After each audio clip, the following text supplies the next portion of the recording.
Let's now shift our focus back to India, where a day after visiting the iconic Taj Mahal in Agra, the Canadian Prime Minister Justin Trudeau, who is on a 7-day-long official tour of India, is today in the home state of the Prime Minister in Gujarat. Now, in Gujarat, the Canadian Prime Minister visited the Sabarmati Ashram in Ahmedabad. He's also visiting the Akshardham Temple in Gandhinagar. And Trudeau also earlier participated at an event at the Indian Institute of Management in Ahmedabad. He addressed the students at the event, speaking about various issues, including about gender equality and politics, amongst others.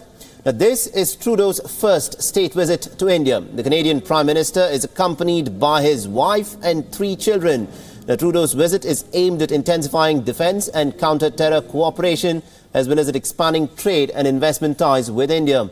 Now, other stops during his trip include the Golden Temple in Amritsar and also a stopover in India's financial capital, Mumbai. Now, Trudeau will be meeting with Prime Minister Narendra Modi on the 23rd of February for bilateral talks. Understand that the only way to build a sustainable economy for thinking about gender issues.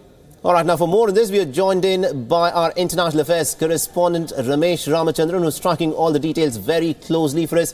Ramesh, it is a 7-day-long state trip by Justin Trudeau. It's also his maiden trip. What can we expect to come out of it? Indeed, if you ask the Canadian journalist Mohammed, they would say that this is the longest visit Trudeau has undertaken to any single country. That should speak to the importance attached by Canada to its ties with India.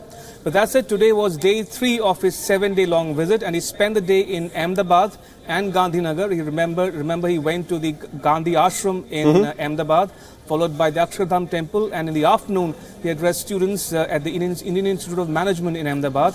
And from then on he would travel to Mumbai for the 4th leg of his visit.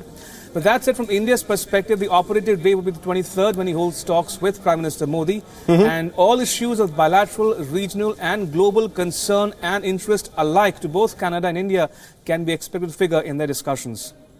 Also, Ramesh, you've been following these bilateral ties very, very closely. So when other world leaders such as Xi Jinping, Shinzo Abe and Donald Trump were in India, Prime Minister Narendra Modi was at the airport to receive these leaders. But it did not happen in the case of Justin Trudeau. Is there any meaning that needs to be read into that? That's a moot point, Mohammed, now, and it's generated a lot of controversy in the social media, at least, when several Canadian and Indian commentators are of the opinion that Prime Minister Modi and his government may have given him the cold shoulder.